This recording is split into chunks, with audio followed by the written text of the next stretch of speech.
they've shown that they're willing to pay too. So I don't know if they're done this year. They could, boost up that bullpen as well. There's some really good relievers on the market right now. And I think they're gonna be a force, but I don't think they're as strong as maybe last year people thought they were going to be. I think they're gonna have to fight their way to the top of the division. It's gonna be fun to watch them. I think the Mets will get sneaky too, but the Mets will be the Mets. Yeah, yeah, they that's they're such a head scratcher. Like, That's all you can. The Mets will be the Mets. Like they have some yeah, really talented players though, and it makes me sad because you're always a little iffy on all the like Thor, Jacob DeGrom. You got Michael Conforto who did some really nice things after a horrific injury. So I don't.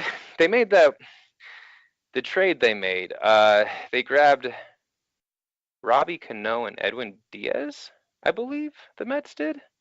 Um, so that is. I'm not 100% certain. I think they're going after. I don't know why. If you wanted to grab a second baseman, you go after like Robinson Cano, like an aging one, when there's quite a bit of those guys on free agency to a point that you could sign and not give up anything to grab. Like Edwin Diaz, you could replace him almost with like Craig Kimbrell, Adam Ottavino. Why don't you go spend some of the money and keep your team together and not actually spend anything? But that's just me. is Seattle another team that's just dumping salary or just Yeah. rebuilding? Yeah, and you can kind of see that once, Nelson Cruz, he hit free agency this year, and they can't sign him again. Like, and you see with some of the trades, but uh, Depoto, I guess he's known for making a lot of trades, and he's pew pew pew. Everyone can have a trade. Let's Yeah, go. yeah. And hey, that's cool, man. He's like Oprah giving out cars or something. Oh, exactly. That's jump on it. I mean, don't sit back and that's kind of how I look even in like fantasy baseball or any like if people are giving away some stuff and you can get in on the action, get in on the action, see what you can get. You never know. You might get a smoking deal and people will be upset with you for it, but come on, man, like don't be too upset. Just go with the flow. Yeah, I mean, unless Robinson Cano is 36 years old. Really like yeah. two How much longer is he going to be around? till 2023.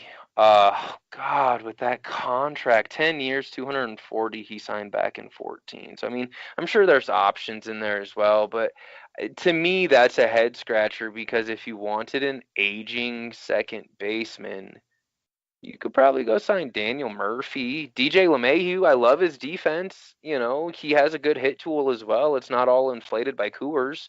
So, I mean, you go sign him, and that's like a freaking 6 year age gap, and you have great defense. I don't get me started on Mets will be the Mets, I guess. Yeah, yeah, yeah. It's just it's very funny how there's the human element. Not everybody thinks the same way, and that's what makes baseball and fantasy baseball so much fun. Yeah, Man. just yeah, some very very interesting moves out there.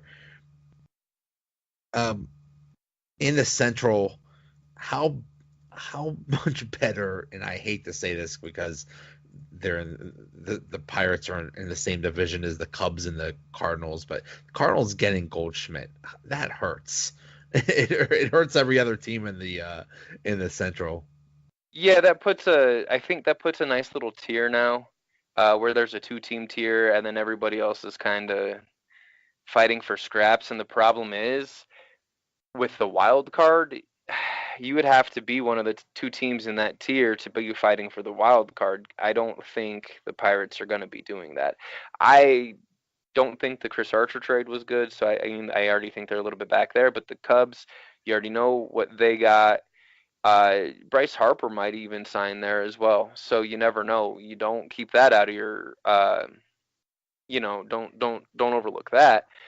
And then Goldschmidt going to St. Louis, that's amazing because I mean I heard listened to one of the Friends with Fantasy Benefits podcast, they were talking about that too, and they mentioned how bad Jose Martinez is at first base on defense. Goldschmidt's awesome, but then again, you get the same, if not like like better hit tool with it. Goldschmidt, I mean, yeah, he had a rough start to last year, but he finished scorching high. You got to expect his steals. He's not gonna steal, the 30, 20 plus bases he had a couple years ago. He's an aging first baseman, but the fact he'll give you 10 stolen bases at that position is pretty awesome.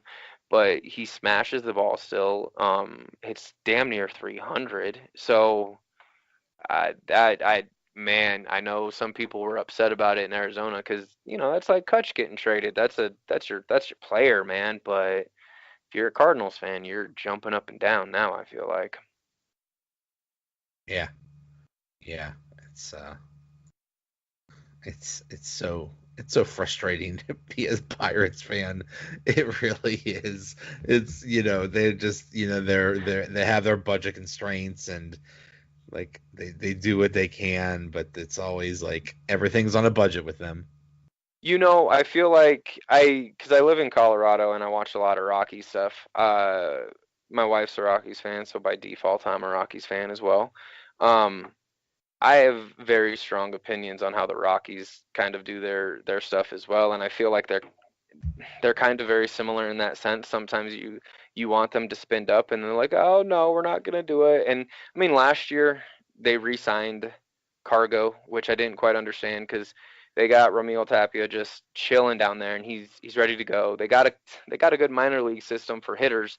We all know Coors Field produces hitting, so you need to let the old veterans go that aren't doing well. Like even if you pay them a lot of money, Ian Desmond, you gotta Yeah. like make him, a platoon player. I don't know. They're very tough because I feel like they overpay some of the bad players. They keep. I mean, I like it from like a fan standpoint because you like Carlos Gonzalez as a Colorado Rocky, but your team could be better without him. And this year, I think you might not see him sign there again. But last year, I mean, they're running out of chances. Nolan Arenado wants to win, and he wants to win like soon. And he's about to walk if he's not going to win. I feel like, and if they don't do something, they're going to let Nolan walk, and that's going to be huge to the team. Nolan is a monster. I mean, offensively, defensively, any team in the league's going to love to see him walk, and the Rockies they gotta shore him up this year. And I know they've talked about trying to do it, that they will be able to, potentially give him a contract extension north of 200 million while still making an impact during free agency. I hope they stay true to their word on that because I feel like they're a team that's pretty close to actually breaking through. I think they got some decent pitchers. I think if they were bold, really, really bold, and went and put up to a really big package for Corey Kluber, I think they could get him. And I think you put Corey Kluber, Marquez, Kyle Freeland, John Gray as your number four, with the upside John Gray has to be in that Marquez range. If he could ever figure out his stuff, that's a nasty 1, 2, 3. And I don't care if you're in Coors Field; they'll be pretty good. But I want to see them do something, and I feel like I'm always waiting for them to do something. Yeah. Yeah, it's so frustrating because it seems like the same teams do make the big moves every year, and then they're just everybody else is just fighting for minor things. But so who besides Machado and Harper, who else is still out there as far as free agents? Looks like Dallas Keuchel, Kimbrel. The Um, big there was some I think the big four relief pitchers, Zach Britton, Craig Kimbrell, Adam Ottavino, Andrew Miller. They're all still out there. I think you're going to see a lot of people go on them. Um, hitters, let's see who's left for AJ hitting. Pollock, Yeah. Brantley. And here's the thing. I mean, how many of the names are super sexy for you? I like Brantley's hit tool. You worry about injury, but Brantley could be sneaky, man. I Yep. mean, you get him in a nice little hitter's park. He hits the ball well. He has a nice average, a little power speed combo. You got to keep him healthy though. I AJ Pollock, same thing. He had one really good season, but if he gets, I mean, he's kind of made of glass.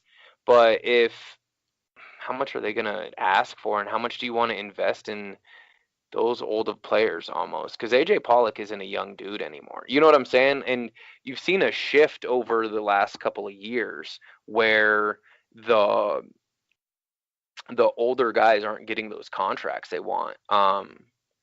I mean, you still have Yasmani Grandal out there for catcher. I mean, some of the big name hitters. I mean, Daniel Murphy, he was one that I noted. Brian Dozier, DJ LeMahieu. Those are some of the big second basemen. I like DJ LeMahieu. He's 30. That's why I was. Why are the Mets trading for a 36-year-old second baseman making $20 million? Why? Go sign DJ LeMahieu. Go sign Daniel Murphy. Like Yeah, why? I yeah. don't get it. Such a head scratcher. It completely does. I think when you take a look, Adam Jones is still out there, but a lot of teams now are kind of going sabermetric wise. You don't want a guy that walks at like a 4% clip, and he's 33 years old and only hits 20 home runs. He has to play 155 games to give you those 20 to 25 home runs. Do you really want him playing 155 games, or do you want your 24-year-old out there trying to work on it for $3 million less? But Adam Jones he would get a big contract. You know what I'm saying? Like, so well, a decent sized contract is probably what they want. I mean, Nick Markakis is out there. He had a career year, but he's 35. He's 35. What are you, what are you signing him to? A 1 year deal? I mean, ugh. Nelson Cruz, there's only a handful of teams that need DHs at 38 years old. I love Nelson Cruz because he just smashes the ball, but really? Like, Yeah, who's paying for that because you don't need it? It's a really bad year for the hitting side of it. A lot of older talent, not necessarily elite in any, like there's a couple of them that are out there, but you already know where all the money's going. I mean, oh, you want to know something that really hurts? Did you see Troy Tulowitzki? He got cut by the yeah. like had talk about a downfall there. I love Tulo here. I mean, I was, sitting back saying they needed to trade Tulo and Cargo long ago, but that was because they were bad contracts and aging, injured players. Get rid of them while you can. But Tulo, they traded him when they could. They didn't. I mean, the trade didn't look to really make a huge impact to the team, but at least they tried. I will give you an A+ for effort on that one because as soon as they traded Troy Tulowitzki, he fell off the map, dude. Oh yeah, yeah. Sure. God, I mean, I remember when he was one of the best shortstops in the game. Defensively, he was a wizard and he could smash the ball. I mean, but injuries, injuries, injuries, always injuries, dude. And Yeah. it was super sad because at the beginning, some of them were self-inflicted. I remember he smashed a bat and sliced his hand open. Oh Like, come wow. on, bro. But then you look at it, and then he had some tissue problems. Like muscle problems. And it's not like he didn't try to put money into his body. Like people don't understand. Oh, well, you're a professional athlete. You need to get. No, no, no. Dude had like a one of those sleep chambers, and he slept Wow. all the time. The cryo chambers, like he was putting money. You hear about LeBron James and how much he puts into his body. James Harrison, you know exactly how much does he put into his body every year? Right. It was six figures. And they're like, oh, he's roiding out. No, he's probably genetically like better than a lot of us, where it just kind of holds together better. Some humans have that, some don't. Sorry. B, he puts in $300,000 a year into his body, and he probably doesn't put junk into it. Right. And Right. so Troy Tulowitzki, it's not like he wasn't trying, dude. Like he's been trying so hard. It never fully put it together. He's one of this like that's one of those for me. If you could remove an injury from a player's career, who would it be? Troy Tulowitzki would be up there for me. Huge. If you took away injuries, where would he be? He's only 34 right now. And if he was playing in Coors Field that whole time, oh my gosh, what would he have done? You know, but that's a sad one for me. That one made me shed a tear a little bit. So you're a Rockies fan. You remember when Clint Hurdle was the manager? From what I understand,